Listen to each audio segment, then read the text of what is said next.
The pod breached Earth's atmosphere at 5 a.m. Pacific Standard Time, trailing fire and desperation across the pre-dawn sky. Inside, Lissa Varith Prime pressed her crystalline hands against the restraints and tried to remember the meditation sequences that were supposed to calm a Vatarian mind. They weren't working. The pod's AI had already informed her of the landing coordinates, a coastal region in the Pacific Northwest, far from major population centers. Remote enough that her inevitable failure would be witnessed by few. The Council's mercy, such as it was, meant she wouldn't endanger many humans when she finally broke, because she would break. Everyone knew that. Her mother had said as much during the severance ceremony, her voice carrying across the hall of ordered thought with perfect clarity. You will learn what becomes of those who question logic. You will understand that emotional attachments lead only to chaos and dissolution.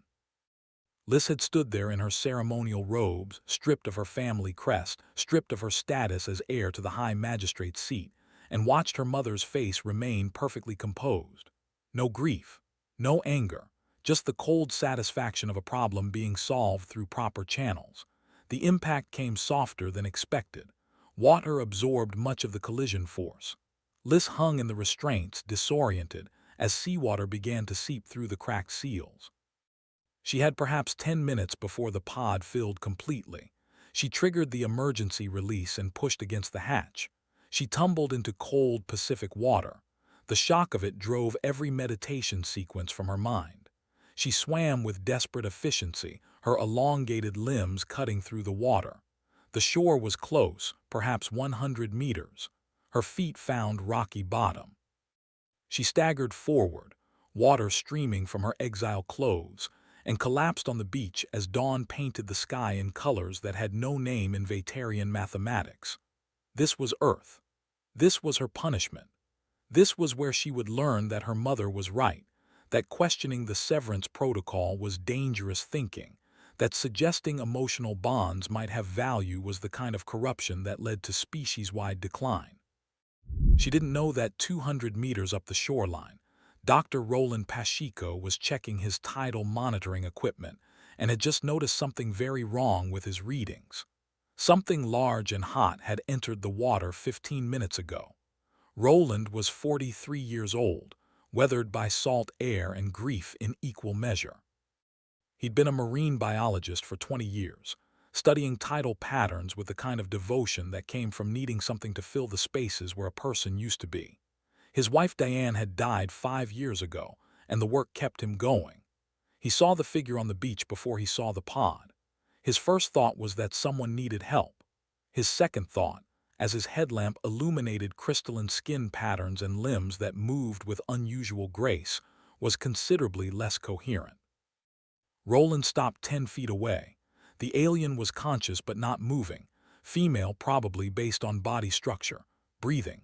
The crystalline patterns on her skin were barely visible, like lights turned down to their dimmest setting. "Hey," he said, then felt stupid. "But what else did you say?" The alien's eyes opened.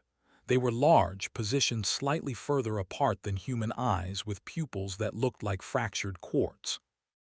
They fixed on Roland with an expression he recognized despite the alien features, terror. "I'm not going to hurt you," Roland said, raising his hand slowly. "You're injured, you need help." The alien's mouth moved. For a moment nothing came out but a sound like wind chimes. Then words came, translated with a slight mechanical overlay. "You should not approach. I am exiled. I am dangerous." Roland had been married to an emergency room nurse for 15 years. Learned that the first rule was always the same: keep people alive first, ask questions later. "You don't look dangerous," he said. "You look hurt. I'm calling my sister. She's a nurse." "That is illogical. I provide no benefit to you or your sister." "Yeah, well, we're not really a benefit analysis kind of family." Roland pulled out his phone and hit speed dial. Gemma Tolliver answered on the second ring. "This better be good. I found someone on the beach. She's hurt, and she's not human." There was a pause. "Roland, did you hit your head?" "I'm serious. There's a pod in the water and an alien on the beach, and she looks like she's in shock. Can you come?" Another pause, then, "I'm 10 minutes out, keep her talking. And Roland, if this is some kind of prank, I'm going to kill you." Roland turned back to the alien. "My sister's coming. What's your name?" "Liz." formerly of the House of Velies, fourth magnitude, heir designate to the High Magistrates' Council. Now simply Lys exile and cautionary tale. I'm Roland, just Roland, marine biologist. Can you tell me what hurts? My left arm is fractured. I have lacerations from the pod breach. I'm experiencing hypothermia by my species standards. She paused. Why are you helping me? Because you need help. That is not an answer, it is a tautology. Roland found himself almost smiling. How about this? Because leaving someone hurt on a beach feels wrong. Wrong is a moral categorization. Morality is inefficient and leads to poor outcomes. Is that what your people believe? It is what my people know. Lys's patterns flickered slightly brighter, then dimmed. It is what I am here to learn through application. Exposure to an emotionally driven species like yours will demonstrate the chaos that results from abandoning logic. Roland processed that. So you're here as some kind of object lesson. I am here as punishment. I questioned the severance protocol. I suggested that emotional attachments between parent and offspring might serve evolutionary purposes. This was considered dangerous thinking, so they sent me to Earth, where such thinking is the norm, so I could observe the resulting dysfunction. Huh. Roland looked at the ocean, now painted orange and gold by the rising sun. I hate to break it to you, but we're actually doing okay. Gemma arrived in her truck, taking one look at Lys before turning to Roland. Okay, so you weren't kidding. I never kid about aliens. Gemma was already moving, pulling a trauma kit from her truck. Hi there, I'm Gemma. I'm a nurse. I'm going to check you over, okay? Over the next 20 minutes, Gemma worked with calm efficiency, stabilizing Lys's fractured arm and cleaning her wounds. Roland made the necessary calls. The Coast Guard was confused but responsive. The Office of Extraterrestrial Relations number connected him to Ambassador Fairhill, who became instantly alert at the mention of a Vaterian exile. We got notification they were sending someone, Fairhill said. I didn't think they'd actually do it. The severance protocol is basically state-sanctioned punishment. Keep her somewhere safe and private. I'll be there in 2 hours. Between Roland and Gemma, they got Lys to Roland's truck. She was tall, maybe 6.5 feet, and weighed surprisingly little. She could walk, though she moved with a grace that seemed slightly off to human eyes. Haven House sat on a bluff overlooking the ocean, weathered cedar siding and large windows. Roland had bought it with Diane 18 years ago. The house still felt too big sometimes, but right now, it felt exactly right. They settled Lys in the guest bedroom. Gemma checked her injuries again while Roland made coffee. Through the window, he could see the pod still half submerged in the shallows, already attracting curious beachcombers. When Ambassador Fairhill arrived at 7:30 a.m., he entered with the careful observation of a trained diplomat. He spoke with Lys briefly, confirming her legal status under the severance protocol. She had the right to remain on Earth for 3 years. After that, she could petition to return or face permanent exile. Dr. Pacheco has offered to let you stay here temporarily, Fairhill said. I'd like to extend that offer for as long as you need. Lys looked between them, clearly struggling to find the logical flaw. Why would you do this? Roland spoke before he could think better of it. Because you're hurt and far from home, that's enough. That is emotional reasoning. Yeah, we're human, we do that. After Fairhill left, Roland made lunch. Simple pasta, which Lys's integration chip confirmed was compatible with Vaterian digestion. She ate mechanically, clearly viewing food as fuel rather than pleasure. You don't have to stay in the guest room, Roland said. When you're feeling better, you can use the whole house. There's a deck overlooking the ocean. This is your dwelling, I should not impose. It's a big house for one person. Honestly, you'd be doing me a favor, it's too quiet sometimes. Lys studied him. You have experienced loss. Your dwelling contains evidence of a bonded partner, but no partner is present. My wife died 5 years ago, cancer, and you grieve still. This is the emotional attachment problem. If you had not bonded, you would not suffer the loss. If I hadn't bonded, I wouldn't have had 15 years of the best parts of my life. Roland met her eyes. The grief is worth it. She was worth it. Lys didn't respond. But something in her patterns shifted. A flicker that might have been confusion or the beginning of understanding. The first weeks passed in careful routine. Lys remained mostly in the guest room, venturing out for meals and brief walks. Roland gave her space, going about his work analyzing data and preparing for the fall semester's teaching load. But he was aware of her constant presence in ways that surprised him. The town noticed his guest quickly. Cascadia Station was small, maybe 3,000 people, and word spread fast. But the response wasn't what Liz expected. No fear, no hostility, just curiosity mixed with casual helpfulness. Desmond Haruki showed up on day 10. He was 52, built like someone who'd spent their life working with their hands. He ran the local garage and considered himself the unofficial welcome committee. "Heard we've got a new resident," Des said when Roland answered the door. "Figured I'd stop by, see if she needs anything." Liz had been on the deck. She rose with fluid grace. "I have no technology requiring repair." "Well, that's good, but if you do, I'm your guy." Des had an easy manner. "You settling in okay?" "I'm being housed adequately." That's the most formal way I've ever heard someone say they have a place to sleep. Des grinned and handed her a piece of paper. "That's my number. You need anything, you call me." After he left, Liz studied the paper. "He receives no compensation for this offer." "Nope. This is a pattern among your people, offering aid without expectation of return." "It's called community," Roland said. "People help each other." Over the following weeks, Cascadia Station came to Liz. Rita from the Copper Kettle brought food and declared Liz too thin. Gemma stopped by regularly with her teenage son Jace, who was full of questions about alien technology and whether vegetarians played video games.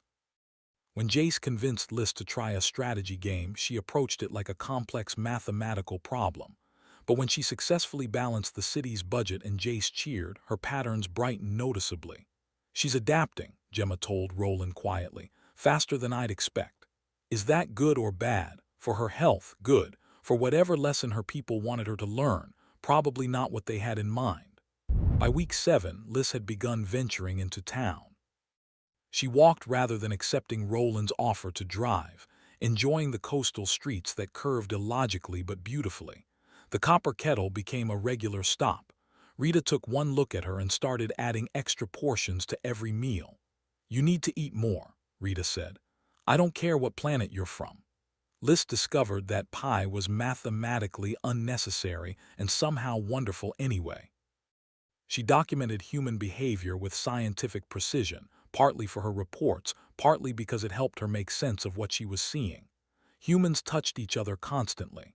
They asked questions about each other's lives and seemed genuinely interested in the answers. They helped each other with tasks that provided no personal benefit. They laughed at things that weren't funny by any logical standard. One afternoon, Jace called to her from the park. "Hey, Liz, you want to play soccer?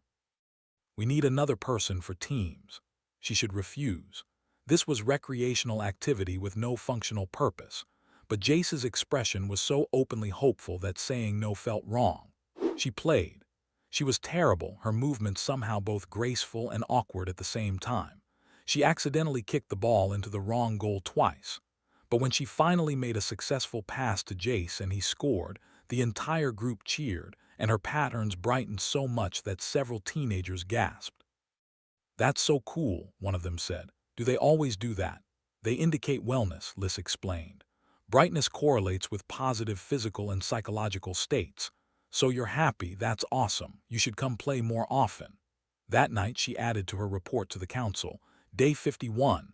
Participated in human recreational activity. Activity serves no functional purpose and carries risk of injury. However, participants demonstrated clear positive emotional responses. "When I successfully completed a game objective, experienced unexpected physiological response." Analysis. Human social bonding through shared activities creates reinforcing feedback loops, unable to identify predicted negative outcomes. She didn't mention that she'd agreed to play again next week.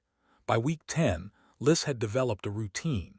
Mornings, she walked the beach, analyzing tidal patterns with Roland.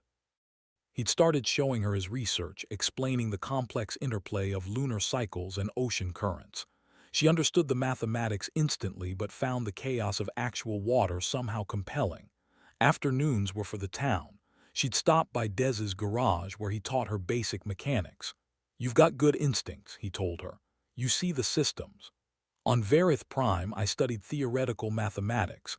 This is applied mathematics. It is satisfying. She continued playing soccer with Jace and his friends, never becoming good but becoming enthusiastic. Rita hired her part-time at the Copper Kettle. Liz learned to waitress with focused determination, terrible at small talk but excellent at remembering orders. "You're good with people," Rita told her. "I am not. I'm awkward and overly formal. You're present, you listen, you care if people are happy. That's being good with people." Evenings were at Haven House with Roland. They'd fallen into a pattern of shared dinners, talking about his research, about Vatarian mathematics, about the differences between their worlds. "My mother transmitted a message today," Liz said one evening as they cleaned up. "She wanted an update on my rehabilitation." "What did you tell her?" "That I am observing human emotional dysfunction as instructed, that the chaos of Earth's social structures is evident." Roland was quiet for a moment. "Is that what you're seeing?" "It is what I am supposed to see." "That's not what I asked." Liz set down her dish. "I do not know what I am seeing. Your people form attachments that cause pain. You expend resources on individuals who provide no functional return. By every Vatarian measure, your society should collapse under the weight of its own inefficiency." "But it doesn't." "No, it does not, and I cannot explain why." She turned to face him. "Roland, why do you help me? The truth." He considered while putting away the last dishes. "Because when Diane died, I almost didn't survive it. Emotionally, mentally, I was drowning. And Gemma refused to let me drown alone. She came over every day. She made me eat. She forced me to keep living even when I didn't want to. And slowly I came back." He looked out at the darkening ocean. "I help you because someone helped me. Because I know what it's like to be alone in a place that doesn't make sense. And because you're not just an exile or a lesson. You're a person who's far from home and trying to survive. That's enough." Liz's patterns brightened and dimmed rapidly, a response she couldn't control. "On my world, that would be considered dangerous thinking." "Yeah, well, your world sent you here to learn. Maybe they sent you to the right place after all." Week 15 brought the first real challenge. Liz was at the general store when three strangers entered. They weren't locals and they carried themselves with aggressive confidence. They saw her immediately. "Hey, look," one said loud enough for everyone to hear. "It's one of them, alien tourists slumming it with the humans." Liz had been trained in diplomatic protocols. "I am simply purchasing supplies, excuse me." She tried to move past. One blocked her path. "What's wrong? Too good to talk to regular humans." "I think nothing of the sort. Please allow me to pass." "What are you even doing here? Don't you have your own planet?" The store had gone quiet. Liz felt her patterns dimming, stress activating. She was taller but lighter and her arm had only recently healed. She was not equipped for confrontation. "I said, what are you?" "She's shopping." Dez's voice cut through the tension. He'd entered from the back. "Same as you. Now either make your purchases or leave." "This isn't your business, old man." "Everything in my town is my business, and I'm asking you nicely. Once." Dez positioned himself between Liz and the strangers. He wasn't particularly large, but there was something in his stance that suggested capability. The strangers assessed the situation. The store owner had come out. Several locals had gathered. Cascadia Station was small, but it was clear where their loyalties lay. "Whatever, this town's too boring anyway." They left. Liz was shaking, her patterns dim and flickering. "I apologize for causing disruption." "You didn't cause anything. Those idiots caused it." Dez put a gentle hand on her shoulder. "You okay?" "I am unharmed." "That's not what I asked." She looked at him at the genuine concern at the other townspeople offering quiet support. "I do not understand. Why did you intervene? The confrontation did not involve you." "Yeah, it did. You're part of this community. Someone messes with you, they mess with all of us. That's how it works." The store owner nodded. "You're one of us now. Don't matter where you're from." Liz's patterns flickered with something other than stress. The integration chip provided a word, belonging. "Thank you," she said quietly. When she returned to Haven House, Roland took one look at her and said, "What happened?" she told him. As she spoke, she watched his expression shift from concern to anger to something protective. "Are you okay, really okay?" Dez intervened. "The community supported his intervention. I was not harmed." She paused. "But I was frightened. I did not understand why they were aggressive. I provided no provocation." "You didn't need to. Some people are afraid of things that are different." He was quiet.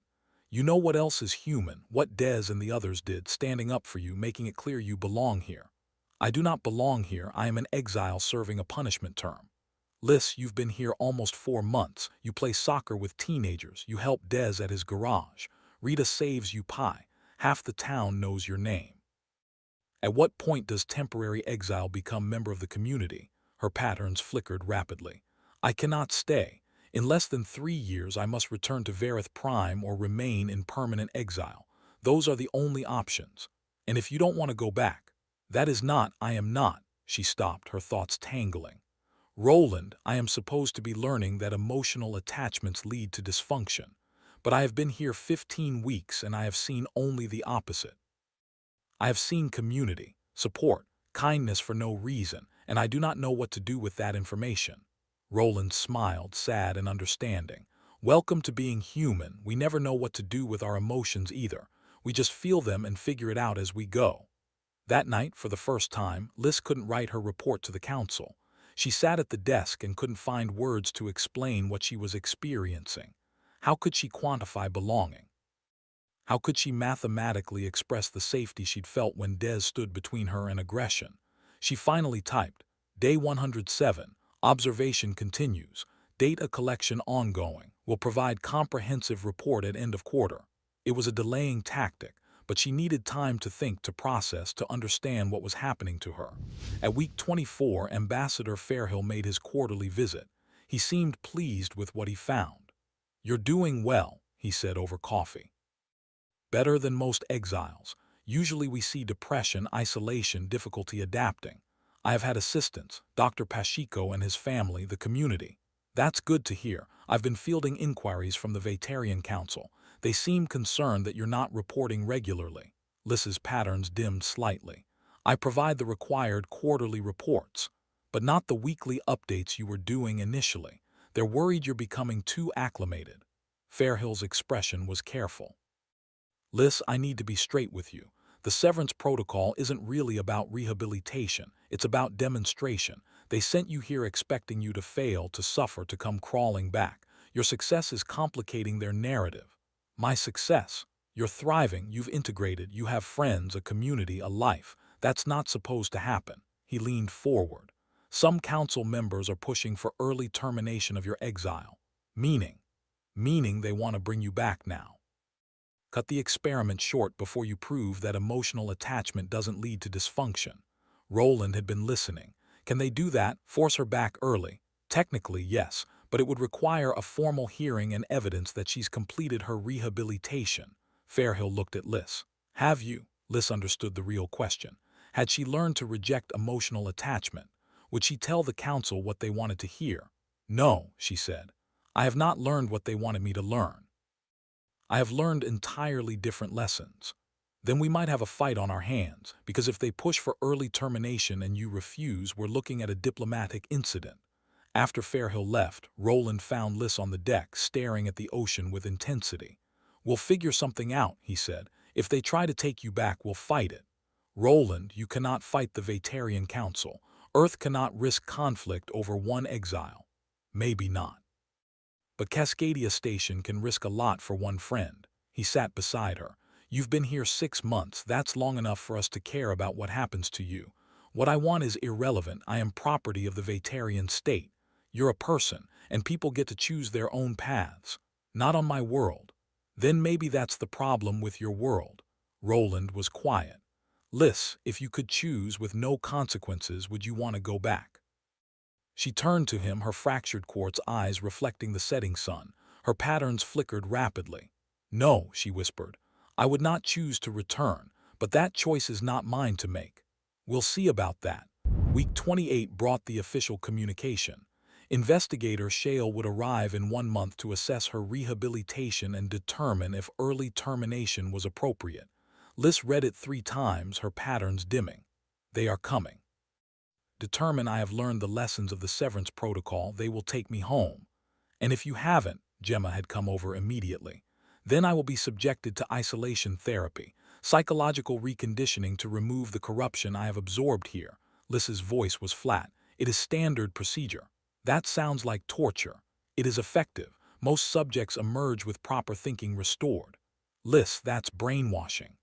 Des, who'd arrived shortly after Gemma, looked at Roland. So what do? We fight. Roland was already pulling up documents. Fairhill said they can't take her if she has permanent legal ties to Earth, citizenship, property ownership, or family bonds. The room went quiet. Then Gemma said slowly, Roland, what are you thinking? Adoption. If I filed paperwork to adopt Liz's family, they couldn't forcibly remove her without violating the accords. That's crazy. Is it? She's been living here for 7 months. She's part of our lives. That Liz, your family already, this would just make it legal. Liz's patterns flickered rapidly. Roland, you cannot do this, the diplomatic repercussions. I don't care about diplomatic repercussions. I care about you. These past 7 months you've become part of my life, part of our lives. You're not just a guest or an exile, you're you. And I'm not going to let them take you back to be reprogrammed. You do not understand. On my world, I am the daughter of the High Magistrate. If I refuse to return, if I allow myself to be claimed by a human family, it will be the ultimate disgrace. Your mother sent you here hoping you'd fail. Gemma's voice was gentle but firm. They wanted you to suffer, to break, to come home begging to conform. Well, you didn't, you thrived, and now they're panicking. I am one individual, I prove nothing. You prove that their way isn't the only way, that emotional attachments don't lead to dysfunction. Des leaned forward. Liz, I know we don't let family get taken against their will, but I am not your family. Yeah, you are. Roland's voice was quiet but certain. Maybe not by biology, but by every measure that matters, your family. That night, Liz composed her response to the council. She sat at the desk and found herself unable to write the formal response expected of her. Instead, High Magistrate Veles, I acknowledge receipt of notification. I wish to inform the Council that I will not be providing the expected responses. I will not confirm that emotional attachments lead to dysfunction, because I have seen that they do not. I will not agree that Earth has taught me chaos, because I have learned instead about the strength of community.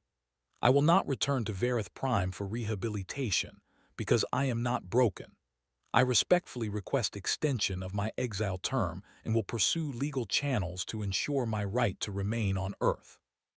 Mother, I hope someday you will understand that I did not fail here. I found what you sent me to lose.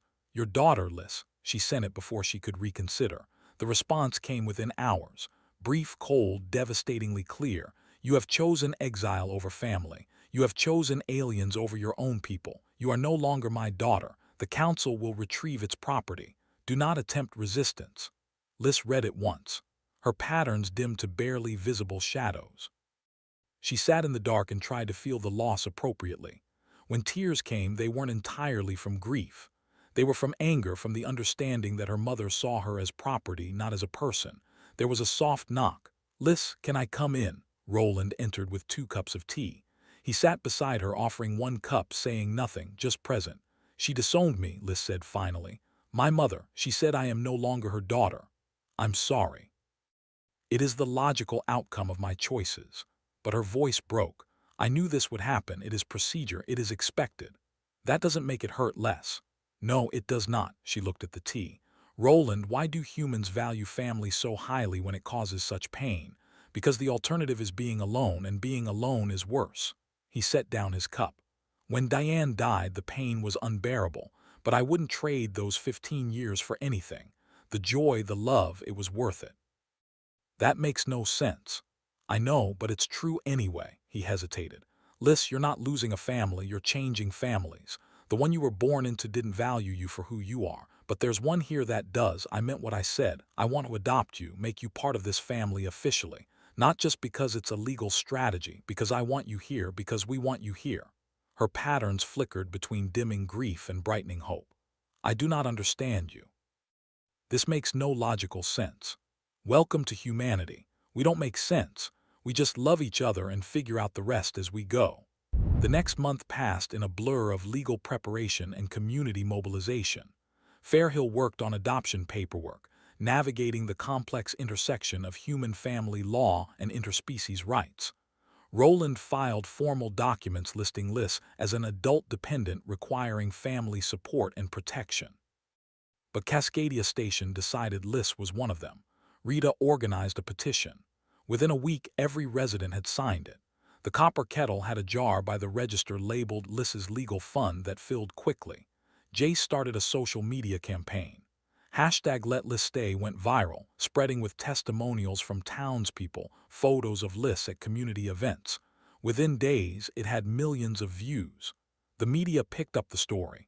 Alien exile finds family on Earth. Small town fights to keep adopted alien daughter. Liss watched with confusion and wonder. I do not understand why strangers care. Because humans love an underdog story, Gemma explained. And the idea of someone being forced back to a place that wants to brainwash them makes people angry. But this affects them not at all. Doesn't matter, that's how empathy works. We care about people we've never met because we can imagine how they feel. That is extremely inefficient. Yeah. But it's also why you have thousands of people you've never met fighting for you right now. On the morning investigator Shale was scheduled to arrive, Cascadia Station turned out in force. The town hall meeting room was packed. Fairhill had secured it as neutral ground, with the agreement that the Vaterian Council would respect Earth's legal processes. Liss sat at the front table with Roland on one side and Fairhill on the other. Gemma, Des, and what seemed like half the town filled the seats behind them. Investigator Shale arrived precisely on time, accompanied by 2 council aides. He was tall even by Vaterian standards, his patterns precisely maintained, his bearing radiating cold authority. He looked at the crowded room with visible distaste. "This is highly irregular," he said. "The severance protocol assessment is meant to be private. On Earth, matters involving family separation are matters of public interest," Fairhill said calmly. "Ms. Liss has requested witnesses. That's her right under human law. She is not human, she is Vaterian, subject to Vaterian law. She's on Earth soil, Earth law applies." Fairhill gestured to a seat. "Shall we begin?" Shale sat with rigid precision. He pulled out a data tablet. "Liss, formerly of the House of Veles, I am here to assess your rehabilitation and determine if you have completed the lessons of your exile. I understand. You were exiled for dangerous thinking, specifically suggesting that emotional attachments serve evolutionary purposes. You were sent to Earth to observe the dysfunction that results from emotional decision-making. Have you observed such dysfunction?" Liss felt the weight of the room's attention. Roland's presence beside her was steady, grounding. She thought of everything she'd learned in 7 months. The casseroles and soccer games, the birthday parties and pie, the way humans helped for no reason except that helping felt right. "No," she said. "I have not observed dysfunction. I have observed the opposite." Shale's patterns flickered. "Annoyance." "Explain." "Humans form emotional attachments readily and deeply. These attachments drive their behavior in ways that would be considered illogical on Varith Prime. They expend resources on individuals who provide no functional return. They make decisions based on feelings rather than mathematical optimization. All of which leads to chaos and weakness." "No, it leads to strength." Liss leaned forward. "I have lived among humans for 7 months. I have been injured and cared for. I have been afraid and protected. I have been alone and included. Every act of care I received was illogical by Vaterian standards. And yet those acts sustained me. They made me healthier. My wellness indicators are higher now than they were on Varith Prime. Because you have been corrupted. Because I have been allowed to be what Veritarians actually are beneath the cultural suppression. Social beings who thrive on connection." She glanced at Fairhill, who nodded. "Investigator Shale, I do not believe the severance protocol was meant to rehabilitate me. I believe it was meant to break me, but it did not break me. It freed me." The room was silent. Shale's patterns had gone rigid. "You admit, then, that you have failed the rehabilitation. You persist in believing that emotional attachments are beneficial." "I do not believe it. I have observed it. I have data. Human communities function well precisely because of their emotional bonds, not despite them. They care for each other. They support each other. They build networks of mutual aid that have no enforcement mechanism except the desire to help. And it works. It works in isolated communities. It does not scale. Human governments are chaotic, their societies riddled with conflict. And yet they persist, they thrive, they create art and science and kindness." Liss's patterns brightened despite her nervousness. Shale, I questioned the severance protocol because I watched my mother sever emotional bonds with dozens of children over her career. I watched families torn apart in the name of order. I watched people become dimmer, sadder, emptier. And I wondered if we were wrong.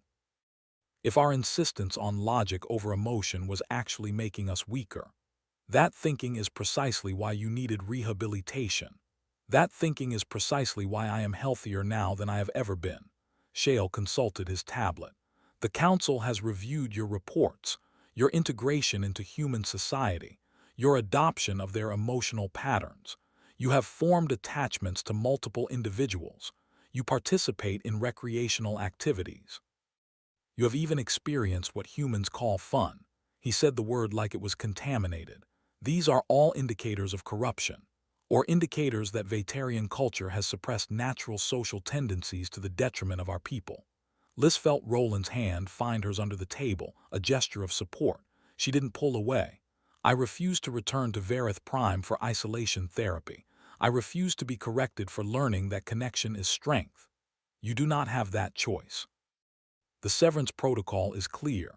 You return for completion of rehabilitation or you face permanent exile with all associated consequences. I accept permanent exile. The room erupted. Shale's patterns flickered with shock. Behind Liz, the crowd was cheering. Shale stood abruptly. You do not understand what you are saying. Permanent exile means complete severance from Vaterian society. No contact with family. No access to Vaterian resources or culture. You will be declared dead to your people. Is that what you want? Liz stood as well, meeting his gaze. My mother has already disowned me. My people sent me here expecting me to fail. I have found more family in 7 months on Earth than I had in 22 years on Vareth Prime. So yes, investigator, that is exactly what I want. Then you are a fool. Perhaps, but I am a fool with a choice, and I choose to stay. Fairhill stood, papers in hand. For the record, Dr. Roland Pacheco has filed legal adoption paperwork declaring Liz his daughter under Earth law. This establishes permanent family bonds that cannot be dissolved by Vaterian decree. Ms. Liz is now legally part of a human family and protected under the Harmony Accord's provisions regarding family separation. Shale's patterns went rigid with fury. This is a mockery of the severance protocol. This is a woman exercising her right to choose her own family. Fairhill's voice was steel wrapped in diplomacy. The Harmony Accords are clear. Member worlds cannot forcibly separate families except in cases of criminal activity. Ms. Liz has committed no crimes on Earth. Her adoption is legal and binding. You have no authority to remove her. The Council will contest this. They're welcome to try, but it will take years to resolve through proper channels. And in that time, Ms. Liz will remain exactly where she is with her family in her home as a resident of Earth. Shale looked at Liz with something that might have been pity or contempt. You have chosen to become less than you were. You were heir to one of the great houses. Now you are nothing. No, Roland stood, still holding Liz's hand. She's my daughter, that's not nothing. I am part of a community, Liz added. I am cared for and I care for others. I have purpose and belonging. By human measures, I am successful, and I am happier than I have ever been on Vareth Prime. Happiness is not success. On Earth it is. Shale gathered his things with sharp, angry movements. The Council will be informed of your choice. You understand that you can never return home, never see your family, never participate in Vaterian society. This is permanent. I understand. Liz's patterns were bright now, brighter than Shale had probably ever seen on an exile. I also understand that I am already home. He left without another word, his aides following in silent precision. The door had barely closed before the room exploded into celebration. People were hugging, crying, cheering. Des was there, then Gemma, then what seemed like the entire town wanting to congratulate her, welcome her, tell her they were glad she was staying. Finally, Roland managed to extract her to the hallway. They stood in the relative quiet, both slightly shell-shocked. That was terrifying, Liz said. I have just committed permanent exile. I will never see my father again. I will never return to Vareth Prime. I have severed every connection to my people. Do you regret it? She thought about her mother's cold rejection, about the crystal gardens she'd never walk through again, about the perfect order and controlled precision of life on Verith Prime. Then she thought about Rita's pie and Dez's jokes and playing soccer with teenagers. She thought about learning tides with Roland and being protected when she was afraid and included when she felt alone. She thought about Haven House and the ocean and the way humans said I love you like it was both simple and sacred. No, she said, I do not regret it. I am terrified and uncertain and my patterns indicate significant stress response, but I do not regret choosing to stay. Good. Roland pulled her into a hug. Because you're stuck with us now, official family, no take-backs. That is not how legal adoption works. It's exactly how it works in this family. That evening, Haven House was full of people. Gemma and Jace, Dez, Rita, Fairhill, and a dozen other townspeople who'd become Liss's unlikely defenders.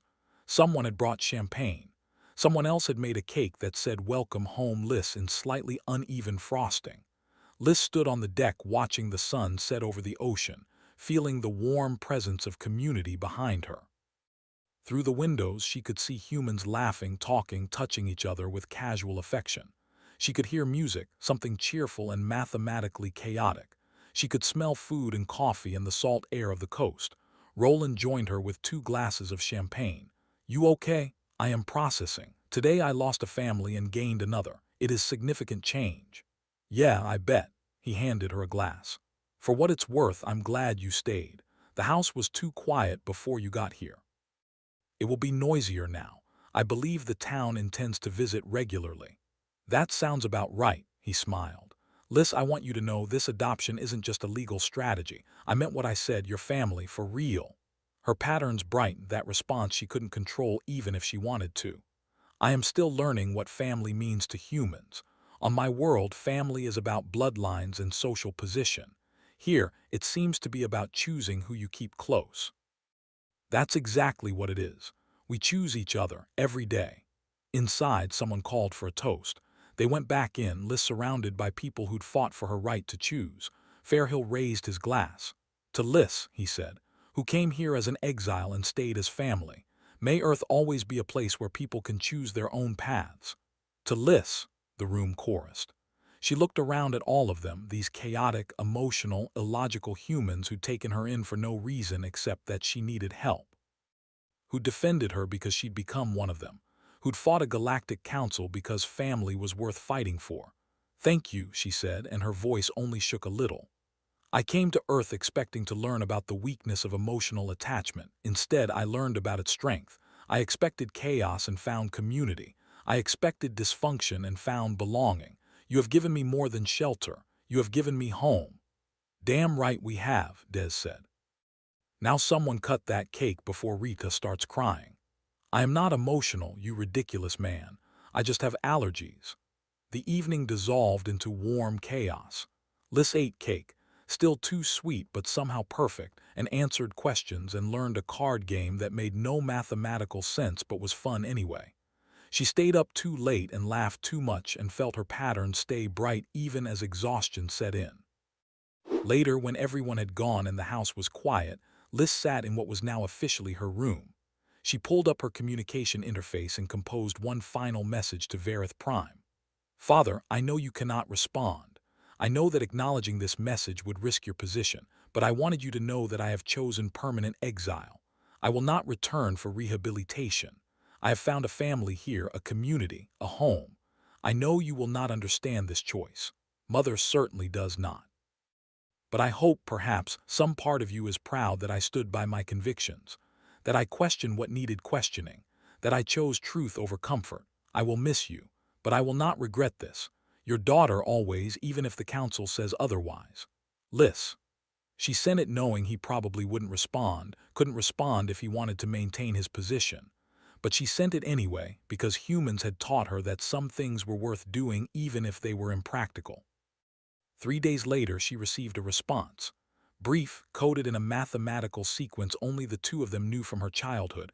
Pride is an emotion. Emotions are illogical, but if I were capable of pride, I would feel it now. Be well, daughter, be free, she cried, that human response to overwhelming emotion, and found Roland at her door within minutes.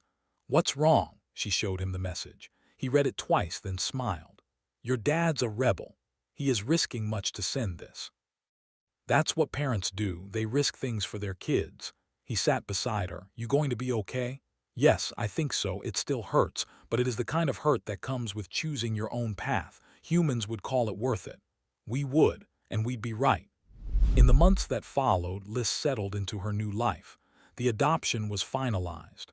Her legal status changed to permanent resident with family sponsorship. She got Earth identification documents that listed Roland Pacheco as her father and made her, legally and officially, Liz Pacheco. She took Des up on his apprenticeship offer full-time. She had aptitude for mechanics, the mathematics of engines and systems translating well from Vegetarian education. She continued playing soccer with Jace and his friends, never becoming good but becoming enthusiastic. She kept her part-time job at the Copper Kettle, learning that being present and listening made her better with people than she'd thought possible. By the one-year mark, Liz had built a life that would have been unthinkable during her first terrified days on Earth. She had work, friends, family, routines, a place in the community. Her patterns stayed bright most days. The news from Verith Prime was sparse. 3 other young Veritarians had requested remediation exile to Earth, which apparently horrified the Council. The severance protocol was under review. High Magistrate Veles had publicly disowned her daughter and refused all questions about the matter. None of it touched Cascadia Station. The town went about its business, which now included an alien mechanics apprentice who made brilliant theoretical calculations and still couldn't figure out why humans found cat videos funny. On the evening of her one-year anniversary on Earth, Roland organized a small celebration, just family. Gemma and Jace, Des, Rita, Fairhill, who'd driven out for the occasion. They gathered at Haven House with food and cake and the comfortable chaos Liz had learned to associate with human gatherings. 1 year, Fairhill said, raising his glass. Happy Earthiversary, Liz. That is not a real word. It is now. I'm a diplomat. I can make up words. He smiled. Seriously, though, you've done remarkably well. Most exiles struggle for years. You've thrived. I had help. Liz looked around at her family, the one she'd chosen, the one that had chosen her back. Significant help. That's what family does, Roland said. Help each other, celebrate each other, make up words to mark important occasions. Later, after the guests had left and the house was quiet, Liz found Roland on the deck watching the stars. She joined him, comfortable in the silence. They developed these quiet routines over the year, shared coffee in the morning, shared silence in the evening, the easy companionship of people who knew each other well. Thank you, she said finally. For what? For finding me on the beach, for not leaving me there, for making me family when I had none, for teaching me that emotional attachments are not weakness. You taught yourself that. I just provided the environment. You provided home. That is not insignificant. Roland was quiet for a moment.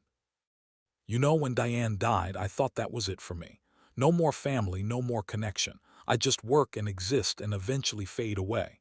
Then Gemma forced me to keep living. And then you crashed into my research zone and gave me a reason to remember how to care about someone again.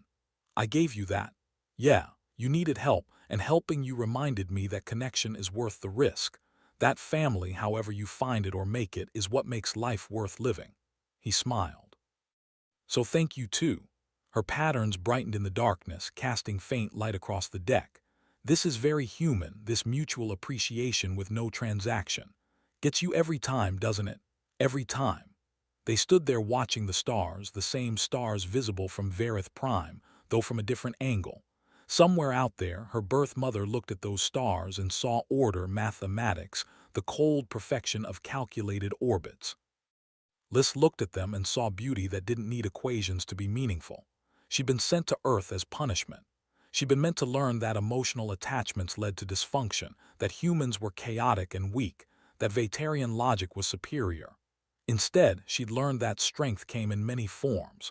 That community could be chosen, not just inherited. That family was built through care and effort and mutual support, not just genetic proximity. That being logical didn't mean being cold. That feeling deeply wasn't weakness, it was courage. She'd been sent here to break. Instead, she'd been made whole. Roland, she said quietly. Yeah, I am glad I crashed near your research station. Me too, kiddo, me too. And standing there on the deck of Haven House, overlooking the Pacific Ocean with her chosen father beside her and the lights of Cascadia Station twinkling in the distance, Liz Pacheco understood something her people had forgotten. That connection mattered more than perfection. That chosen family could be stronger than blood. That love, messy and illogical and inefficient as it was, remained worth every risk it carried. She had come to Earth expecting to confirm everything she'd been taught. Instead, she'd learned everything she needed to know. And that lesson, that beautiful, chaotic, perfectly imperfect lesson, had made all the difference.